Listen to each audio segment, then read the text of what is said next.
Hi hello friends, എല്ലാ കൂട്ടുകാർക്കും നമ്മുടെ പുതിയൊരു റിവ്യൂയിലേക്ക് സ്വാഗതം കേട്ടോ. അങ്ങനെ നമ്മുടെ കിരണും കല്യാണിയും കൂടിയിട്ട് താരയുടെ വീട്ടിലേക്ക് പോകുക കേട്ടോ. അവിടെ എത്തുമ്പോഴേക്കും താരയുടെ അടുത്ത് കല്യാണി ചോദിക്കുന്നുണ്ട്, എല്ലാ ആൻറ്റി എന്താ പെട്ടെന്ന് ഇങ്ങോട്ടേക്ക് വന്നത്? അവിടെയാണെങ്കിൽ ആൻറ്റിയുടെ കൊച്ചുമകളൊക്കെ ഉണ്ടായിരുന്നല്ലോ. കൊച്ചുമകള് കുറച്ചു നേരം കാണാനിട്ടല്ലേ ആൻറ്റി അവിടേക്ക് വന്നത്. അതിനുശേഷം പെട്ടെന്ന് എന്തിനാ ആൻറ്റി ഇങ്ങോട്ടേക്ക് വന്നത് എന്ന് ചോദിക്കുകയാണ്.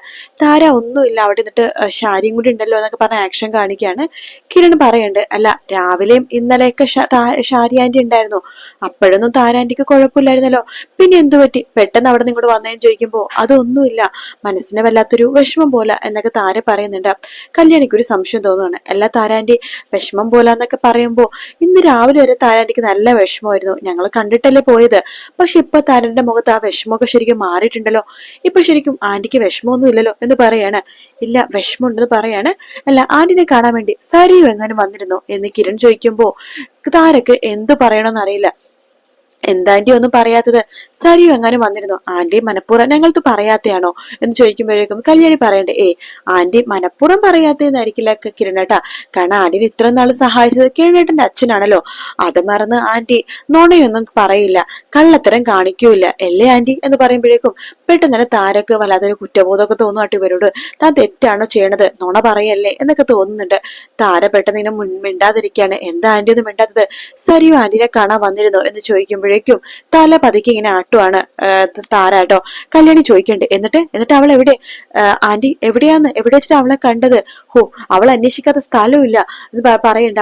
അവൾ എവിടെയാ വെച്ചിട്ട് ആന്റി കണ്ടേന്ന് ചോദിക്കുമ്പോഴേക്കും താര പറയണ്ട്, ഇവിടെ ഉണ്ട് എന്ന് പറയാണ്. ഇവിടെയോ? ഇവിടെ അവളുണ്ടോ എന്ന് ചോദിക്കുമ്പോഴേക്കും ഉണ്ട് എന്ന് താര പറയുന്നുണ്ട്. എന്നിട്ട് അവൾ എവിടെയും ചോദിക്കുമ്പോ മുകളിലുണ്ടെന്ന് താര കാണിക്കാട്ടോ. അങ്ങനെ കിരണും കല്യാണിയും കൂടി നേരെ മുകളിലേക്ക് പോവാണ്. അവിടെ സരിയു ആകെ വല്ലാത്തൊരവസ്ഥയിൽ കരനൊക്കെ ഇരിക്കാട്ടോ. സരിയു എന്ന് കിരൺ വിളിക്കുമ്പോഴേക്കും സരിയു പെട്ടെന്ന് എഴുന്നേക്കാണ്, പൊട്ടിക്കരയുന്നുണ്ട്. കല്യാണി സരിയുവിന്റെ അടുത്തേക്ക് പോയിട്ട് ചോദിക്കണ്ട്, എന്തിനാ നീ ഇങ്ങനെ കരയണത്? കരയണ്ട, നീ ഇങ്ങനെ കരയണ്ട, നീ ഇങ്ങനെ കരയാറില്ലല്ലോ, നീ ദ്രോഹം ചെയ്ത കട്ടിയുള്ളവളല്ലേ, പിന്നെ നീയൊക്കെ ഇങ്ങനെ കരയാ? സരിയു വീണ്ടും വീണ്ടും പൊട്ടിക്കരയാണ്. കല്യാണി പറയണ്ടേ, ഞാൻ നിന്നെ വിഷമിപ്പിക്കാൻ വേണ്ടി പറഞ്ഞതല്ല, ൊക്കെ ഒന്ന് ആലോചിച്ച് നോക്ക്. ഏതായാലും ഈ അവസ്ഥയിൽ ഞാൻ അതൊന്നും പറഞ്ഞ് നിന്നെ ബുദ്ധിമുട്ടിപ്പിക്കുന്നില്ല. അല്ല ആരോടും പറയാതെ നീ എന്താ ഇങ്ങോട്ടേക്ക് വന്നത്? നിന്റെ അമ്മ എന്താ നിന്നെ ഇത്ര നാൾ വളർത്തി വലുതാക്കിയ അമ്മേനെ നിനക്ക് ഇപ്പൊ വേണ്ടെന്നാണോ എന്ന് കല്യാണി ചോദിക്കുമ്പോഴേക്കും എനിക്ക് ആരുടെ മുഖത്ത് നോക്കാനുള്ള മനക്കെട്ടിയൊന്നും ഇല്ല കിരണേ. കല്യാണി, എനിക്ക് നിങ്ങൾക്ക് ഒരുപാട് നന്ദിയുണ്ട്. എന്റെ മോളെ ഞാൻ ഇത്ര ദുഷ്ടത്തിയായിട്ട് പോലും എന്റെ അമ്മേനെ മോളെ ചേർത്ത് പിടിച്ചേലേ, ഇനി അങ്ങോട്ടേക്ക് ഞാൻ വരുന്നില്ല, അവര് സുഖമായിട്ട് അവിടെ നിന്നോട്ടെ എന്ന് പറയണം. അപ്പൊ നീ നിന്റെ പെറ്റമ്മയുടെ കൂടെ ഇവിടെ നിൽക്കാനാണോ എന്ന് ചോദിക്കുമ്പോഴേക്കും നിനക്ക് നിന്റെ മോളിൽ അത് ജീവിക്കാൻ പറ്റുമോ സരിയോ എന്ന് കല്യാണി ചോദിക്കുകയാണ്. ഇല്ല, ഒരിക്കലും ജീവിക്കാൻ പറ്റില്ല. നിനക്കൊരു കാര്യം അറിയാവോ, നിന്റെ മോള് നീ ഇല്ലാതെ വിഷമിക്കുന്നുണ്ട്. നിന്റെ മോൾക്ക് അതിനെ മാത്രം പ്രായമായിട്ടെന്നില്ല, ഈ പ്രായത്തിൽ അമ്മമാരാണ് മക്കൾക്ക് വേണ്ടത്. നീ എവിടെ പോയാലും നിന്റെ മോള് നിന്നെ അന്വേഷിക്കും. ഞങ്ങൾക്ക് നിന്റെ മോൾക്ക് സ്നേഹം കൊടുക്കാൻ പറ്റും, പക്ഷെ നീ കൊടുക്കുന്ന പോലെ ആവോ സാരിയോ? സ്വന്തം അമ്മേനെ പോലെ അമ്മക്ക് മാത്രമല്ലേ സാധിക്കുള്ളൂ. നിന്റെ മോള് അവിടെ സുരക്ഷിതയാണ്, നിന്റെ മോള് ഉപദ്രവിക്കാൻ വേണ്ടി അവിടെ ആരും വരില്ല. നിന്റെ മോൾക്ക് ഒരു കുറവില്ലാതെ ഞാനും കിരണേട്ടനും അച്ഛനും അമ്മയൊക്കെ വളർത്തും. പക്ഷെ അതുകൊണ്ടായോ നീ ഇല്ലെങ്കിൽ അവക്ക് വേറെ എന്ത് കിട്ടി എന്താ കാര്യം സരിയോ എന്ന് ചോദിക്കുകയാണ്. നോക്ക്, നീ വലിയ ദുഷ്ടത്തിയൊക്കെ തന്നെയാണ്. നീ എന്നെ കിരണേട്ടനൊക്കെ ഒരുപാട് ദ്രോഹിച്ചിട്ടുണ്ട്, അതൊക്കെ ഞങ്ങളുടെ മനസ്സിലുണ്ട്, ഒരിക്കലും മറക്കാനും പോകുന്നില്ല. പക്ഷെ അതിനേക്കാൾ ഉപരി നീ നല്ലൊരു അമ്മയാണ്, നല്ലൊരു ഭാര്യയാണ്. നിന്റെ മനോഹരനെ നീ ഒരുപാട് സ്നേഹിച്ചിരുന്നു. നീ ഈ ജീവിതത്തിൽ ഏറ്റവും കൂടുതൽ സ്നേഹിച്ചത് നിന്റെ മനുവേട്ടനെ ആയിരുന്നു.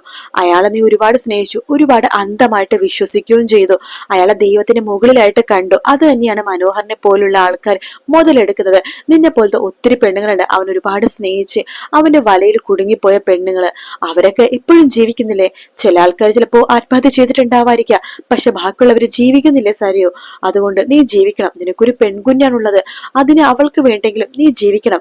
നീ ഇപ്പോ മരിക്കുകയോ ആത്മഹത്യയോ ചെയ്തു കഴിഞ്ഞാൽ മനോഹർ എന്തായിരിക്കും അവസ്ഥ ചെയ്യാൻ പോണത്?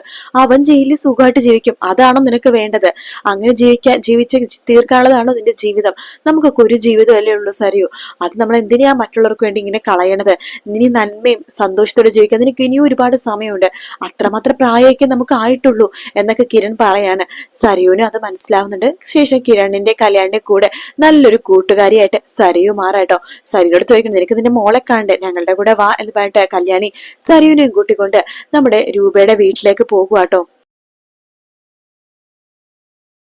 അവിടെ എത്തുന്ന സരിയു കല്യാണിയെടുത്ത് ആ ഒരു ആഗ്രഹം പറയുന്നുണ്ട്. കല്യാണി, എനിക്ക് അവനൊന്ന് കാണണം, ആ മനോഹരനെ. നാളെയല്ല അവനെ ജയിലിൽ ഹാജരാക്കണത്, എനിക്കും അവനെ വേണ്ടിയിട്ട് സാക്ഷി പറയണം എന്ന് പറയുമ്പോൾ കല്യാണി പറയേണ്ട, വേണ്ട സരിയു, നീ അവനെ വേണ്ടി കോടതി കയറി എന്ത് പറയാലും കോടതി അത് മുഖവരക്ക് എടുക്കില്ല.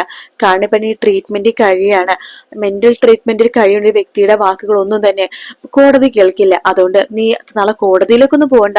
നിനക്ക് വേണമെങ്കിൽ ഇന്ന് മനോഹരനെ കാണണമെന്നുണ്ടെങ്കിൽ ഞങ്ങളെ കൊണ്ട് ജയിലിൽ കൊണ്ട് കാണിച്ചു തരാം. നീ സുഖമായിട്ട് ജീവിക്കണം, നിന്റെ മോളുടെ കൂടെ സന്തോഷമായിട്ട് ഒരു കുറവില്ലാതെ ജീവിക്കുന്ന അവനവന്റെ കണ്ണുകൊണ്ട് കാണണം എന്നൊക്കെ പറയാണ്. ശരിയാ, അത് അവനെ കാണിക്കണം എന്നൊക്കെ പറയുന്നുണ്ട്. അങ്ങനെ കല്യാണി സരയുനെയും കൂട്ടിക്കൊണ്ട് മനോഹരന്റെ അടുത്ത് പോവാൻ വേണ്ടി നിൽക്കാട്ടോ.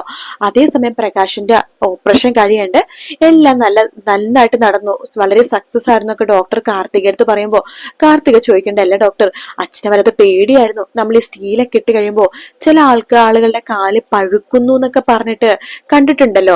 അപ്പൊ അച്ഛനെ വരത്തെ പേടിയായിരുന്നു. അതൊക്കെ ശ്രദ്ധിച്ച ഒരു കുഴപ്പമില്ല, മരുന്നൊക്കെ കറക്റ്റ് ആയിട്ട് കഴിക്കണം. ഉള്ളില് മുറിവുണങ്ങാനുള്ള നല്ല രീതിയിലുള്ള മരുന്നും കാര്യങ്ങളൊക്കെ ഞങ്ങൾ തരുന്നുണ്ട്. ടാബ്ലറ്റും കാര്യങ്ങളൊക്കെ കറക്റ്റ് ആയിട്ട് കഴിച്ച് നന്നായിട്ട് കെയർ ചെയ്താൽ ഒരു കുഴപ്പമില്ല. പിന്നെ അയാൾക്ക് ഇൻഫെക്ഷൻ വരാതെ അയാളുടെ കൂടെ തന്നെ ആളുകൾ ഉണ്ടാവണം. പിന്നെ വേറെ പേടിക്കാനൊന്നുമില്ല. അപ്പൊ അച്ഛനെ പഴയ പോലെ നടക്കാൻ പറ്റുമോ എന്ന് കാർത്തിക ചോദിക്കുമ്പോ തീർച്ചയായിട്ടും നടക്കാം. ആദ്യം കുറച്ച് ബുദ്ധിമുട്ടുണ്ടാവും, പിന്നെ ഒരു കുഴപ്പം ഉണ്ടാവില്ല എന്നൊക്കെ പറയാണ്. കാർത്തികക്ക് ഭയങ്കര സന്തോഷമാവാണ്. അങ്ങനെ കാർത്തിക പ്രകാശനെ കാണാൻ വേണ്ടി അകത്തേക്ക് കയറുന്നുണ്ട്. അച്ഛ എന്ന് പറഞ്ഞ് വിളിക്കുമ്പോ, മോളെ, അച്ഛന്റെ ഓപ്പറേഷൻ കഴിഞ്ഞു, ഒരു കുഴപ്പമില്ല കേട്ടോ, അപ്പൊ എനിക്കിനി നടക്കാല്ലേ? നടക്കാ അച്ഛ, ഒരു കുഴപ്പമില്ല. അല്ല കല്യാണി മോളെ എവിടെയും ചോദിക്കുമ്പോ, അതോ അച്ഛ, അത് അവിടെ ചെറിയ പ്രശ്നമുണ്ട്, സരയുനെ കാണാനില്ലെന്നൊക്കെ പറഞ്ഞിട്ട് അവരതിന്റെ പുറകെയിലാണ് അച്ഛ. അവൾ ഇപ്പൊ തന്നെ വരും, എന്നെ വിളിച്ചിരുന്നു, ഒരു കുഴപ്പമില്ല. അച്ഛന്റെ ഓപ്പറേഷൻ കഴിയുമ്പോ തന്നെ വരണോന്ന് വിചാരിച്ചാണ് അവള്, പക്ഷെ അവിടെ അത്രമാത്രം പ്രശ്നം വേണ്ട, വരാൻ പറ്റാത്തത്. സാരില്ല മോളെ, അവൾക്ക് അത്രമാത്രം ബിസി ആയിട്ട്, മോളും അവളൊക്കെ ഒത്തിരി ബിസിയാണ്. എന്നിട്ട് എന്റെ കാര്യത്തിന് വേണ്ടി നിങ്ങൾ ഇവിടെ നിൽക്കുന്നില്ലേ, അതെന്നെ അച്ഛന് ധാരാളം എന്നൊക്കെ പറഞ്ഞിട്ട് പ്രകാശ് കാർത്തിയുടെ കൈ ഇങ്ങനെ ചേർത്ത് പിടിക്കാട്ടോ.